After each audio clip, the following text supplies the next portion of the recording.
আসসালামু আলাইকুম। একটা হিজরা সংস্থা আছে, বুঝছেন? হিজরা সংস্থাটা মানে হিজরা বলা, হিজরা আবার দালাল দুইটাই বলা যায়। তো ওটা করে কি, যেমন মুসলিম কান্ট্রিগুলো যদি একটু শক্ত হয়ে উঠতে লয় তাদেরকে কেন দমাইব। যেমন উদাহরণ হিসেবে পাকিস্তান আফগানিস্তান যুদ্ধ হইতেছে, সেখানে সে বলে যে খুব তাড়াতাড়ি যুদ্ধ থামানোর জন্য।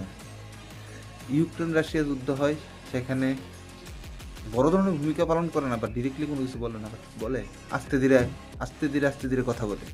মায়ানমার এই যে এতগুলো মুসলিম মারলো, এতগুলো রোহিঙ্গারে বাংলাদেশে পাঠাইলো, কোনোদিন ভালো কোনো পদক্ষেপ নিতে দেখছেন? দেখেন।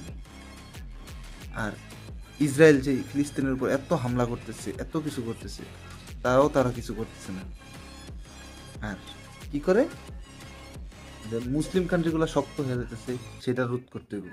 কেমন? ইরান শক্তিশালী হয়ে উঠতেছে, ইরানকে থামাইতে হবে। আমেরিকা যে এই স্নিক অ্যাটাকটা করলো, এটার কোনো বিচার আছে? এটার কোনো আছে, কারণ আছে? কি জন্য করছে? ইরান কেন পারমাণবিক বোমা মারছে? আরে মাঙ্গের নাতিরা, আমেরিকা যদি পারমাণবিক বোমা বানাতে পারে, তাহলে ইরান কেন বানাতে পারবে না? ইরান বানাইলে তোমাকে ক্ষতি, তাই না? আর আমাকে দেশ, আমাকে লোকে কিছু দালাল আছে, এরা মানে নিজেরা সিল্লায় যায় বয়ে থাকবে। 40 দিনের সিল্লায়, 60 দিনের সিল্লায়, 6 মাসের সিল্লা আছে না, মুসলমানরা তাবলিক জামাতের লোকেরা সিল্লায় যায়। আমি জাস্ট মানে এটারে তাবলিক জামাতের খারাপ বলতেছি না, আমি বলতেছি সিল্লায় যায় বসে থাকবো, তাও মুসলমানের পক্ষে কথা বলবে না। এই হলো মাদারসুদ, কিছু মাদারসুদ দেশ আছে মিডল ইস্টের, ঠিক আছে?